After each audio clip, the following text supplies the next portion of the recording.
Os vários objetos existentes no universo interagem entre si por meio de 4 interações fundamentais. E hoje nós vamos falar de uma delas, a interação gravitacional, que é, sem dúvida alguma, a interação mais importante quando nós olhamos o universo como um todo. A interação gravitacional é uma das 4 interações fundamentais, e para a gente entender a importância dela, vamos dar uma olhadela para o céu à noite. Esse é o quadro que nós veremos. Um céu pontilhado de luzes e, vez por outra, um objeto se deslocando pela abóbada celeste. Pois bem, tudo que nós observamos, quer seja por meio dessa foto ou através de observações mais sofisticadas, tem a ver, de uma forma direta ou indireta, com a interação gravitacional. E é por isso que é tão importante entendê-la. Essa é a força aglutinadora do universo. Se dependesse dela, o universo estaria todo ele concentrado num ponto só. E ela é a única interação que atua em cada ponto do universo, independentemente de que ponto nós estamos considerando no mesmo. Vamos dar mais uma olhada no próximo slide e vamos analisar a interação gravitacional a partir de 3 papéis importantíssimos que ela desempenha. Em primeiro lugar, ela atrai toda a matéria do universo para um ponto, mas também atrai partes dessa matéria formando grandes aglomerados. Um outro papel que tem essa interação é de produzir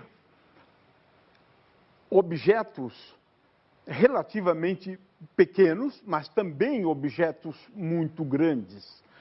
Forma, portanto, a interação gravitacional ao agir sobre os constituintes da matéria, produzindo aglomerados de tamanhos os mais diversos. O nosso mundo é um aglomerado relativamente pequeno, o Sol é um aglomerado maior. São exemplos de aglomerados cuja formação tem tudo a ver com a interação gravitacional. Um outro papel da interação gravitacional, ou comumente denominada força gravitacional, não é assim que a gente descreve hoje as interações gravitacionais. Nós não utilizamos, nos dias de hoje, nas teorias modernas, o conceito de força. Vamos explicar isso depois.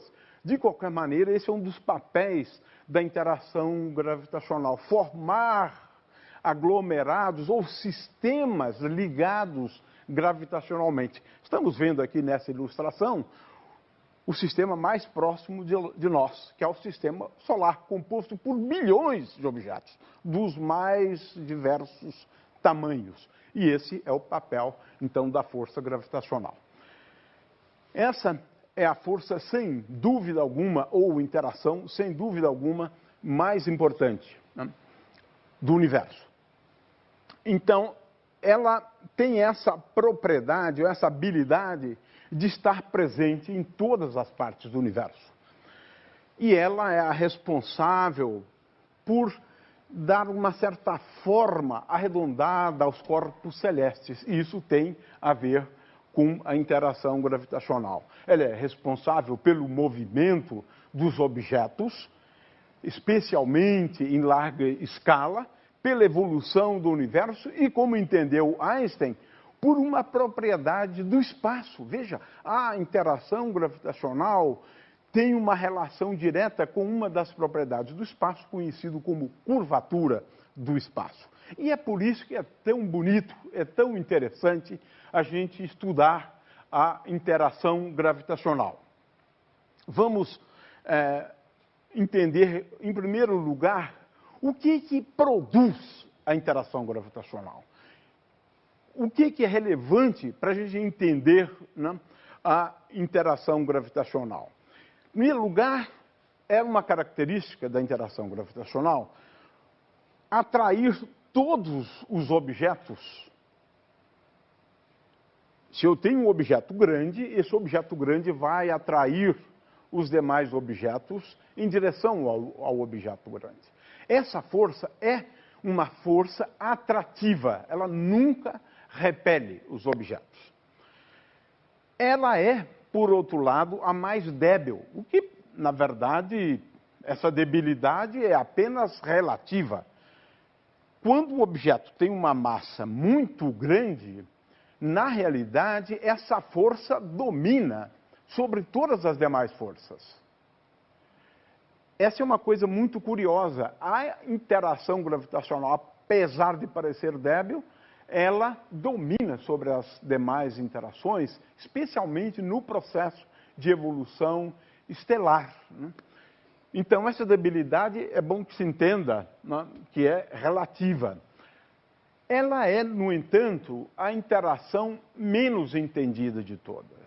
Albert Einstein, em 1915, deu uma grande contribuição para o entendimento da interação gravitacional ao relacionar espaço, tempo e matéria, mas ainda assim, hoje, nós temos problemas com essa teoria, na medida em que nós não temos uma teoria quântica da gravitação.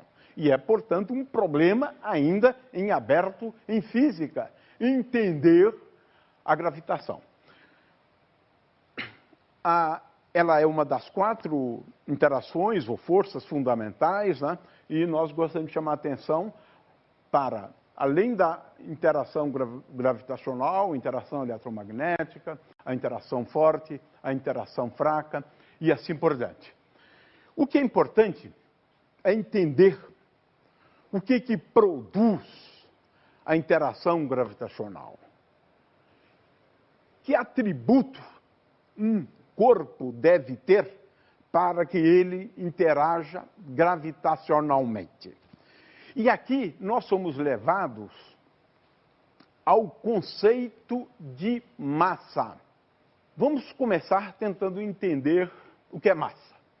Existem 2 formas da gente definir massa de um objeto, qualquer que seja o objeto. Pode ser a massa da Lua, pode ser a massa de um indivíduo, de um objeto, não importa de que massa a gente esteja falando. Então, o conceito fundamental em relação às interações gravitacionais é o conceito de massa. Na realidade, aqui entre nós não entendemos muito bem massa, não. Não, nós não sabemos por que, por exemplo, o elétron tem a massa que tem, por que o próton tem a massa que tem, o nêutron tem a massa que tem. Nós não entendemos muito bem o que seja massa. É importante admitir isso. Mas o que é importante é que esse é um atributo dos objetos e esse atributo pode ser medido. O fato é o seguinte: se eu tenho um objeto qualquer, digamos, esférico, né? Pode ser, por exemplo, um planeta, uma bola, isso realmente não importa muito de que objeto a gente esteja falando. O fato é que nós podemos medir a massa de um objeto de 2 formas distintas. Em primeiro lugar, nós podemos fazer uso da segunda lei de Newton e definimos a massa da seguinte forma: se sobre um corpo age uma força F, então, de acordo com a segunda lei de Newton, a aceleração se relaciona com uma força por meio de um coeficiente aqui, denominado massa. Então, se eu determinar a aceleração, uma vez conhecida a força, eu tenho como determinar a massa de um corpo. A massa, assim definida, é a massa inercial, porque essa massa medida desse jeito, ela mede uma propriedade de um corpo que é a sua inércia. Quanto maior for a massa, maior é a sua inércia. Então, essa é uma primeira definição de massa. Uma segunda definição de massa é a massa gravitacional. Agora sim. Agora nós estamos tocando no cerne da questão. Todos os objetos dotados desse atributo, eles têm a propriedade de atraírem outros objetos. Então, seja um objeto de massa, digamos, m, vamos utilizar sempre essa figura aqui, e eu tenho um objeto, portanto, de massa m grande, e tenho um segundo objeto, agora, digamos, de massa m pequena. De acordo com a teoria da gravitação universal formulada por Newton, esses dois objetos vão interagir entre si e o resultado dessa interação pode ser traduzido por meio do conceito de força. Há de surgir uma força entre esses dois objetos, cujas características, de acordo com a teoria da gravitação universal de Newton, são as seguintes. Essa força, eu vou agora considerar apenas em módulo, essa força é dada pelo produto da massa de um dividido pela massa do outro, vezes uma constante conhecida como constante da gravitação universal, vamos depois falar rapidamente sobre essa constante, dividido pela distância entre esses dois objetos ao quadrado. Portanto, se eu determino a intensidade da força, essa constante é bem determinada e se soubermos a distância entre esses dois objetos, eu tenho aqui uma forma de determinar a massa dos objetos. Na realidade, no dia a dia, é assim que nós fazemos. E é por isso que nós lançamos mão dessas balanças. Aliás, o melhor exemplo disso é a balança romana. Por quê? Nós estamos fazendo o que com a balança? Nós estamos comparando forças. Nós estamos comparando as forças, digamos, peso de cada um dos objetos. Não confundir massa, que é alguma coisa cujo valor vai ser o mesmo em qualquer ponto do universo, porque eu não tenho apenas a força gravitacional, né, como uma forma de medir massa, mas também tenho a massa inercial de um corpo, e nós sabemos que não existe nenhuma diferença entre essas duas formas de definir massas. Consequentemente, nós temos, utilizando a balança, uma forma de comparar pesos e, através dos pesos, que são forças, nós podemos determinar as massas. Muito bem. Uma vez entendido que o que gera uma interação gravitacional é a massa de um corpo e um outro que também tem a massa, há de ser influenciado por esse primeiro. E essa influência é medida, por exemplo, através da força que um exerce sobre o outro. É claro que a maneira, agora, que eu diria, mais adequada, moderna, de descrever a interação gravitacional, não é utilizando o conceito de força. Não é utilizando o conceito de força. Hoje em dia, o que nós fazemos para descrever as interações gravitacionais é uma coisa um pouco diferente. Vamos tentar entender isso, porque isso é extremamente importante. É a nova forma de descrever a interação gravitacional. A ideia é relativamente simples. E vamos tentar entender todos esses conceitos, porque isso é absolutamente central na descrição da gravitação.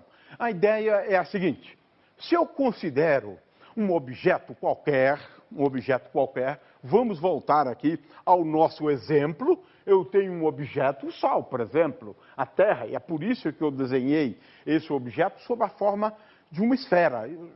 Ele é esfericamente simétrico, por isso, né? Qualquer objeto, ou, se eu quiser, eu posso também fazer uso dessa imagem aqui, uma bola, um objeto qualquer, né, está localizado em algum ponto do espaço, e o que esse objeto faz? Se esse objeto tem uma massa, nós dizemos hoje que esse objeto de massa m, a Terra, o Sol, a Lua e assim por diante, esse objeto de massa m produz um campo, porque esse é o conceito de campo. Esse objeto produz um campo que permeia todo o espaço ao redor desse objeto. Se nós considerarmos uma distância r qualquer a partir do centro, porque nesse momento é muito importante isso, né? Definir essa distância r a partir do centro desse objeto. Então, um ponto qualquer a uma distância r, ele é um ponto do espaço. Esse ponto, ele fica afetado pela presença desse corpo de massa m. Ou seja, esse corpo de massa m gera alguma coisa no espaço ao seu redor, e nós vamos denominar essa alteração das propriedades do espaço, porque é isso que esse corpo produz, ele altera as propriedades do espaço, e esse corpo gera, tendo massa, ele gera um potencial gravitacional. Vamos começar por aquilo que nós acreditamos hoje ser a melhor maneira para descrever as interações gravitacionais. Vamos denominar o potencial gravitacional de V de R. Ora, o potencial gravitacional depende sim da distância. Quanto mais longe eu for desse objeto de massa m, menor será o potencial gravitacional gerado por ele. V de R é, portanto, o potencial gravitacional gerado por um corpo de massa m. Qualquer que seja o corpo, gera um potencial gravitacional. Esse é o conceito-chave. Esse é o conceito importante, porque ele persiste não somente na teoria clássica da gravitação, à la Newton, como também na teoria da relatividade de Einstein, que a gente pode trabalhar com esse conceito também. Em resumo, um objeto que tem um atributo denominado massa, ele é capaz de gerar um potencial gravitacional. Mas o que é isso? Isso significa o seguinte: se eu tenho um outro corpo, agora, de massa m, próximo dele, e localizado a uma distância r desse objeto, esse corpo vai adquirir uma energia potencial que depende da distância entre os dois, e essa energia potencial é U de R, e a energia potencial ela é definida como sendo igual à massa desse objeto, que está próxima desse objeto de massa grande. Então, a energia potencial é igual à massa do objeto que está próximo do outro, vezes V de R. V de R. Portanto, veja bem como é que nós descrevemos hoje a interação gravitacional. É a partir do conceito de campo, de um campo denominado potencial gravitacional. E, tendo criado o potencial gravitacional, uma partícula de massa m pequeno próximo dele vai se energizar. É isso.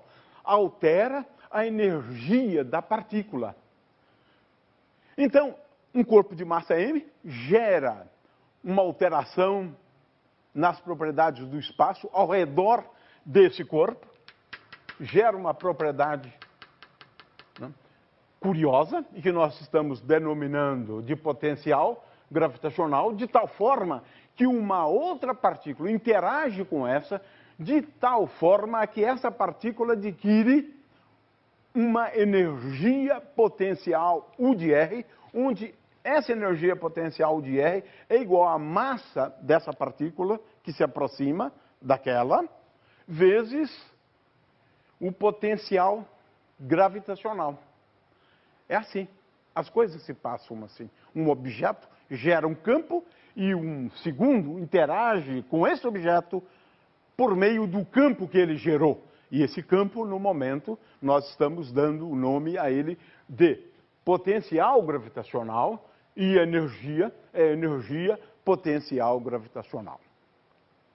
Mas esse campo não é o único que a gente usa para descrever as interações gravitacionais. Nós utilizamos também um outro campo. Agora, esse campo é um campo vetorial, é um vetor.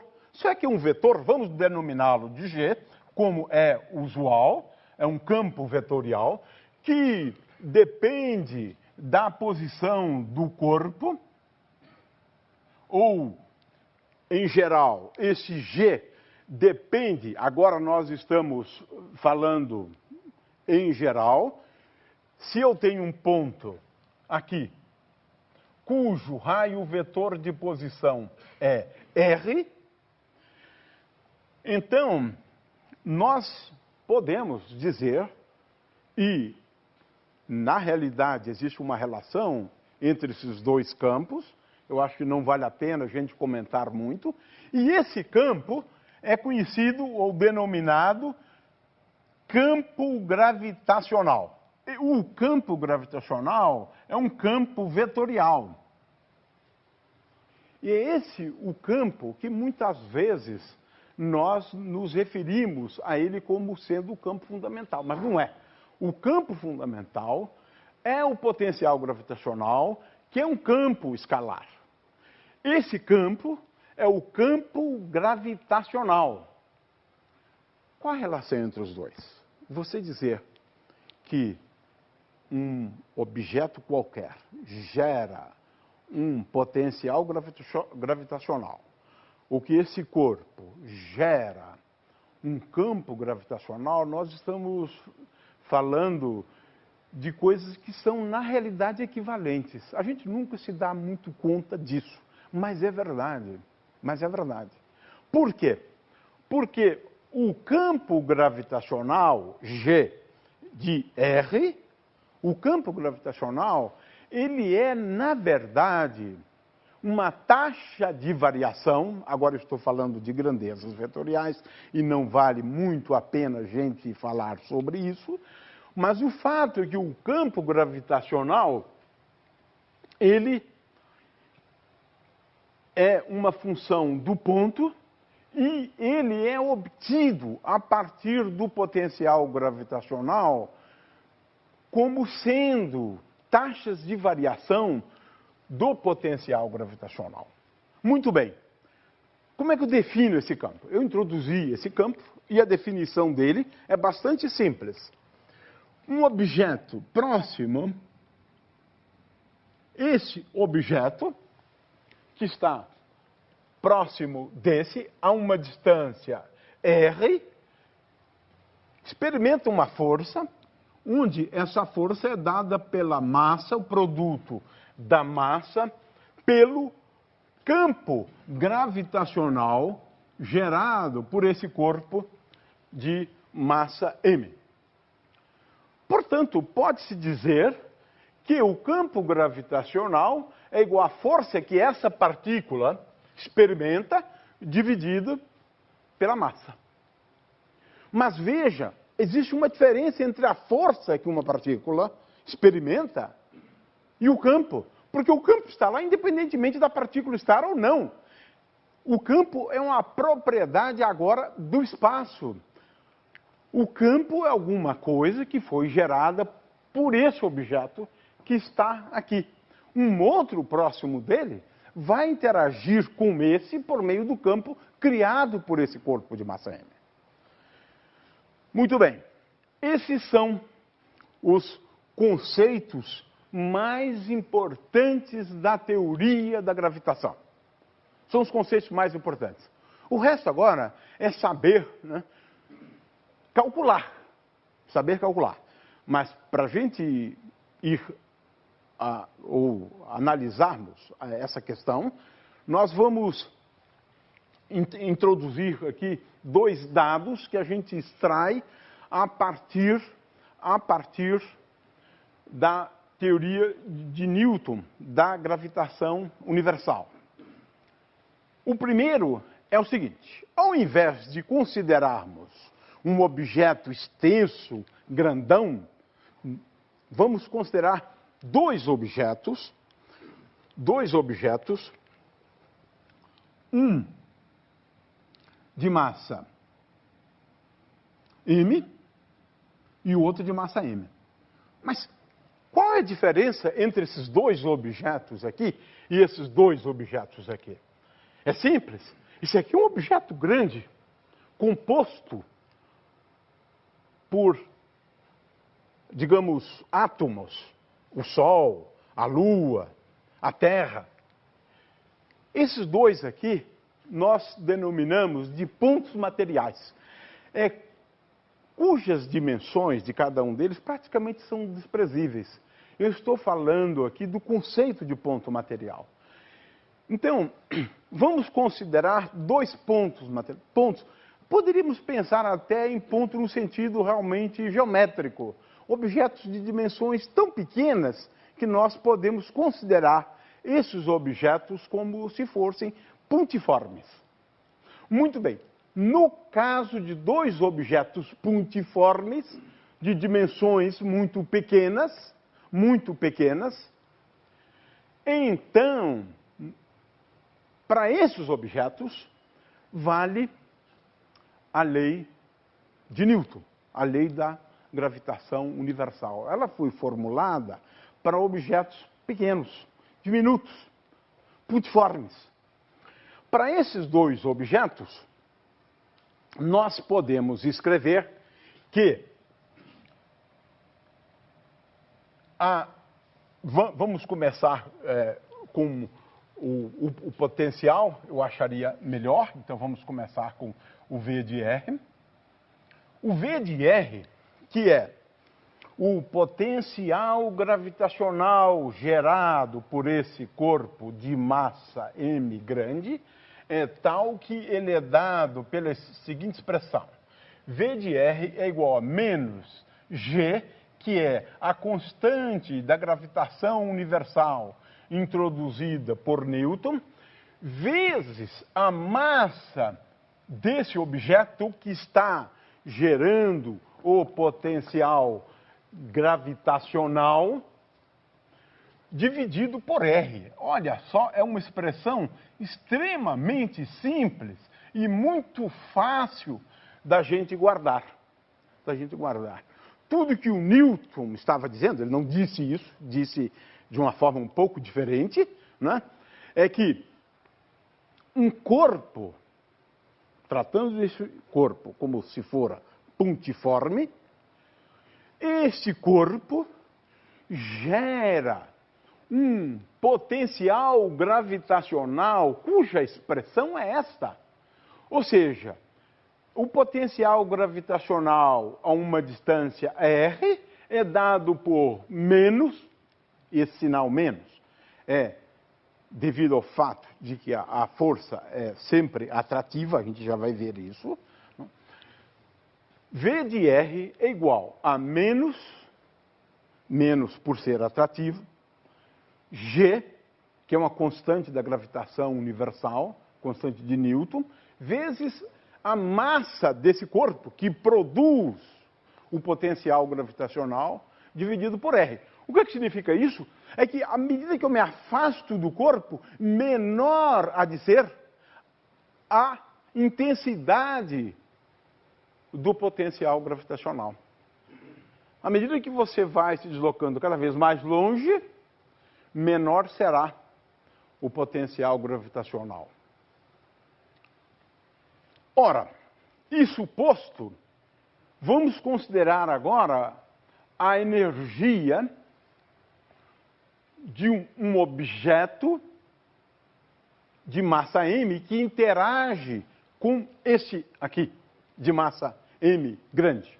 Ora, a energia é sempre escrita ou dada, eu estou falando da energia mecânica, como um pedaço que é a energia cinética, que vamos escrever como m vezes v ao quadrado dividido por 2, mais a energia potencial, U de R. Ora, se eu estou falando de um objeto de massa m pequeno, próximo desse objeto de massa m, então a energia é dada por m vezes v ao quadrado, dividido por 2, menos m vezes v, mas v está dado aqui em cima, por essa expressão. Então, a energia é igual a m vezes v ao quadrado, menos g vezes m,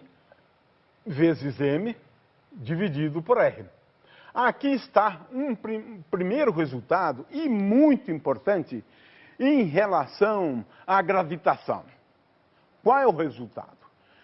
Se eu tenho um corpo de massa m pequeno, que se movimenta numa região do espaço, e se esse corpo tem uma energia cinética dada por m vezes v ao quadrado sobre 2, a energia desse corpo, quando consideramos a interação dele com outro que produziu o potencial gravitacional, essa energia é dada por m vezes v ao quadrado sobre 2 mais a energia potencial. E essa dada por m vezes v de R. No caso de objetos pontiformes, então a energia desse objeto é dada por m vezes v ao quadrado sobre 2 menos g vezes m grande dividido por R. Basicamente, é esse o conteúdo da teoria da gravitação universal de Newton. Eu agora, então, vou escrever o análogo à teoria da gravitação universal como formulada por Newton, do que eu acabei de dizer agora. O que nós diríamos na linguagem newtoniana, que é perfeitamente válida e totalmente equivalente à que eu acabei de explicar? É que esse objeto de massa m, ele produz um campo gravitacional, G, e nós vamos escrever esse G como função do raio vetor de posição, como sendo dado por menos, nós vamos sempre utilizar o sinal menos G vezes m, vezes raio vetor de posição, dividido por R ao cubo. Isso aqui vai me dar em módulo que G é igual a... Na realidade, isso aqui é m vezes G, né? Isso aqui é m vezes G. Eu estou, na realidade, calculando agora a força sobre essa partícula de massa m, e essa força é dada por m vezes g de R, que é igual a menos g grande vezes m grande, R sobre módulo de R ao cubo. E esse é todo o conteúdo, na realidade, da lei da gravitação universal de Newton. E eu estou agora descrevendo a interação gravitacional fazendo uso do conceito de força. Mas eu posso fazer só em termos do conceito de potencial ou de energia potencial. É isso que eu faço, isso que é importante a gente chamar a atenção. De forma que, no caso de dois objetos pontiformes, essa expressão para força, e essa é, portanto, a expressão para o campo gravitacional, ou nós diríamos que uma partícula gera um campo gravitacional. Se ela tem massa m, esse campo gravitacional é menos g vezes m vezes r, esse m aqui é o m maiúsculo, vezes r sobre r ao cubo. Aí está. Duas formas completamente equivalentes de descrever o efeito da interação gravitacional entre dois objetos cujas massas nós definimos como sendo m minúsculo e m maiúsculo, m e m. Ou nós descrevemos, fazendo uso do conceito de potencial gravitacional, que é mais fácil em geral, e essa é a forma melhor, porque ela vai até a teoria de Einstein, ou por meio do conceito de força. Ora, isso é básico, isso é essencial, isso é quase tudo que a gente precisa saber sobre teoria da gravitação na realidade. Por que isso? Muito bem. Então, nós acabamos de apresentar aqui, né, os conceitos de potencial, de energia potencial, e agora nós devemos nos ater, né, apenas ao problema de como determinar a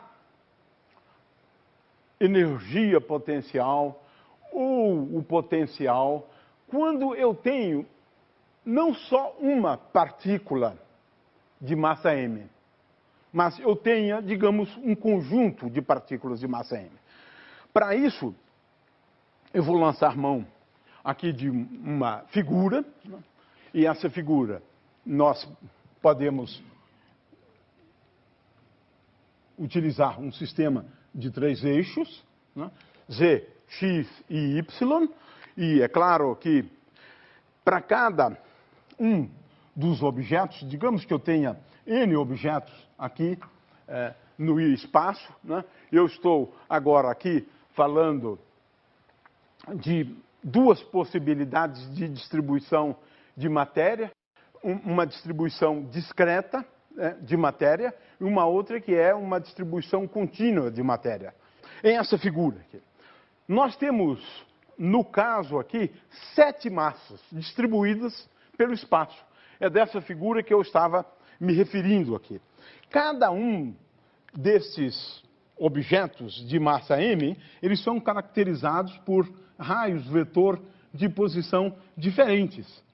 Esses aqui são os raios vetores de posição de cada um desses pontos, contendo massas no espaço. E eu quero, na realidade, calcular o potencial gravitacional num ponto cujo raio vetor de posição é R. É esse o meu problema. E, basicamente, que eu tenho também nessa figura.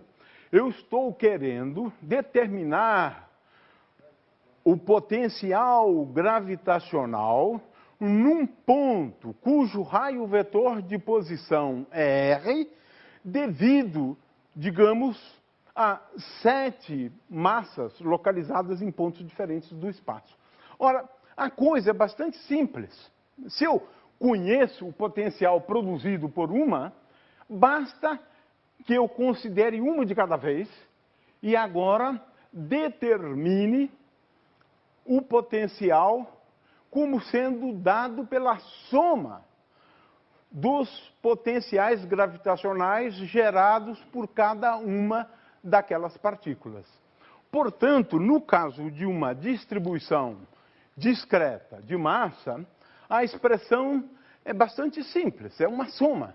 Ou seja, o potencial gravitacional gerado por uma distribuição discreta de massas é igual a menos G vezes uma somatória indo de 1 até N. Nesse caso da figura que eu esbocei aqui, eu tenho 7 massas.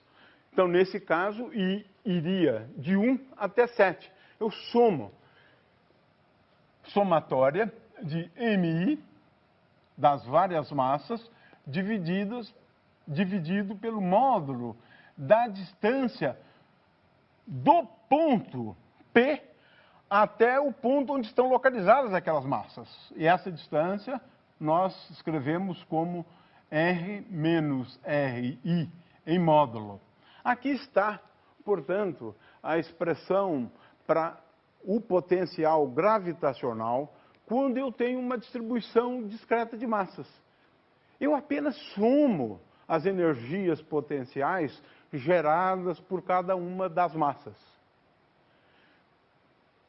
Por outro lado, pode-se mostrar que o campo gravitacional G de R é dado por menos G vezes soma de MI, R menos RI, utilizando a linguagem vetorial, sobre módulo de R menos RI ao cubo. Aqui está a expressão para uma distribuição discreta de massas. Eu apenas somo. Como é que eu faço no caso em que eu tenho uma distribuição contínua de massa? O que significa uma distribuição contínua de massa? Vamos aqui à próxima figura e a gente vai conseguir ilustrar isso. O que é uma distribuição contínua de massa? Eu quero, por exemplo, determinar a energia potencial ou potencial gravitacional de um corpo rígido, do Sol, por exemplo, da Terra. Como é que a gente faz? A gente divide esse corpo em vários pedacinhos pequenos e agora a gente soma, como a gente acabou de fazer no caso de uma distribuição discreta.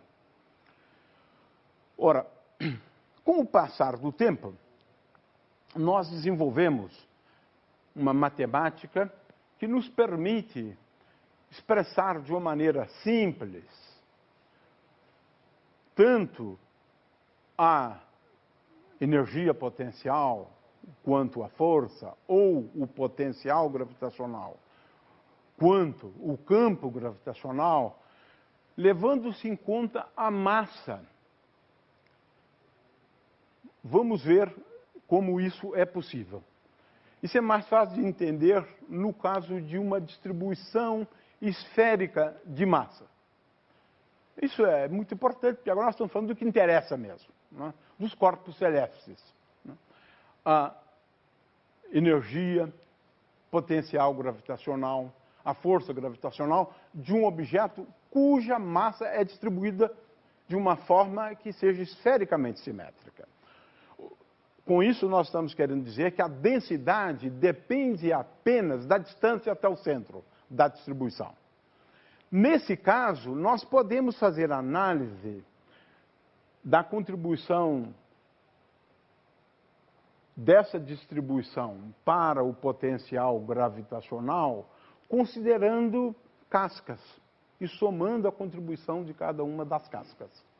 Na realidade, o resultado que se pode provar com bastante precisão, né, é o seguinte: se eu estiver fora dessa distribuição esfericamente simétrica de massa, então o potencial gravitacional para pontos fora da distribuição, ele é dado, o V de R, ele é dado por menos G vezes M dividido por R.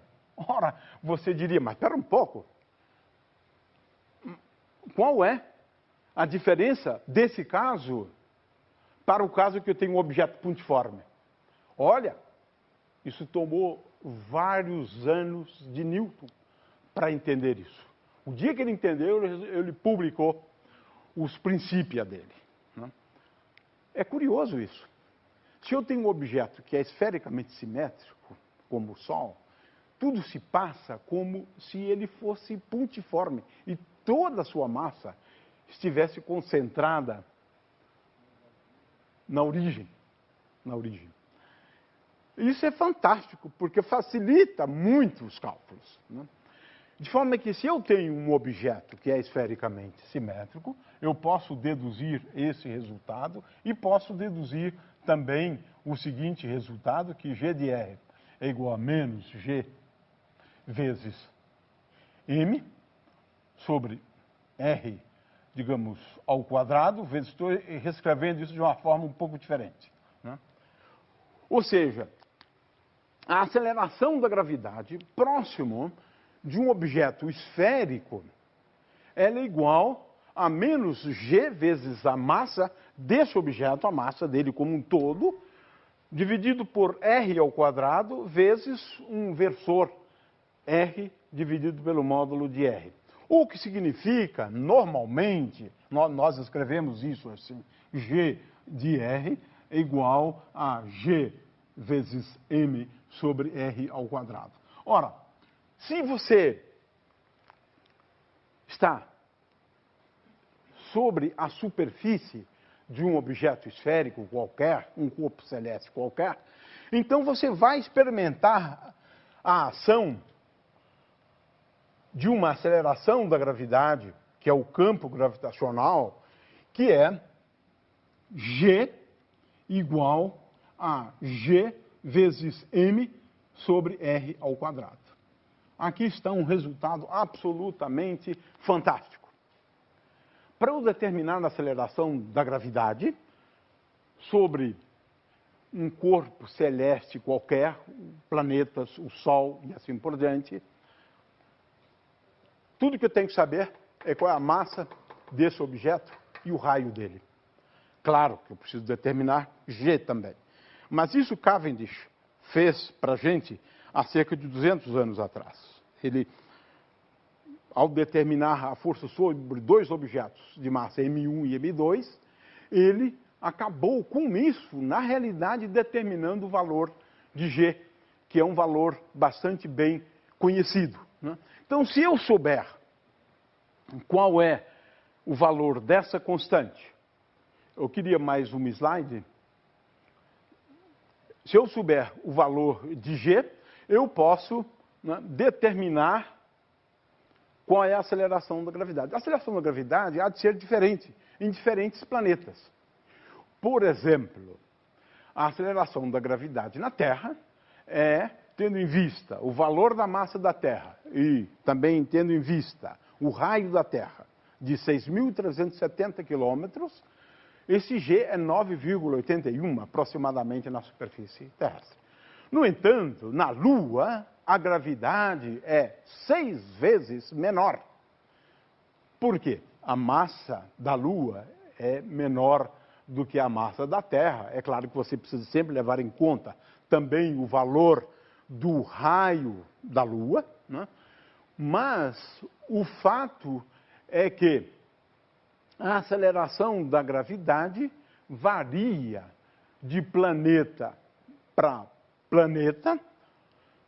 No caso, por exemplo, de Mercúrio, a aceleração da gravidade é 0,38 G, é menor do que a aceleração da gravidade na Terra.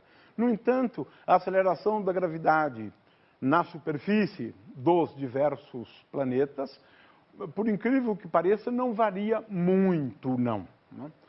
De qualquer forma, dependendo do corpo celeste do qual nós estejamos falando, nós podemos falar da aceleração da gravidade na superfície, e essa é dada tão somente pelo valor de G, a constante da gravitação universal de Newton, vezes a massa daquele corpo celeste, dividido pelo raio ao quadrado. E, em função do corpo celeste do qual nós estamos falando, nós vamos encontrar, então, diferentes valores para G. Resumindo, o conceito central hoje da teoria da gravitação é o conceito de potencial. E uma partícula de massa m adquire uma energia potencial. O campo gravitacional é um campo que é derivado da energia potencial, no caso da força, ou do potencial, se eu estiver falando do campo gravitacional. E, para a gente determinar o potencial gravitacional de uma distribuição de massa qualquer, tudo que você precisa saber qual é o potencial gerado por uma partícula diminuta. E esse potencial, Newton adivinhou para a gente.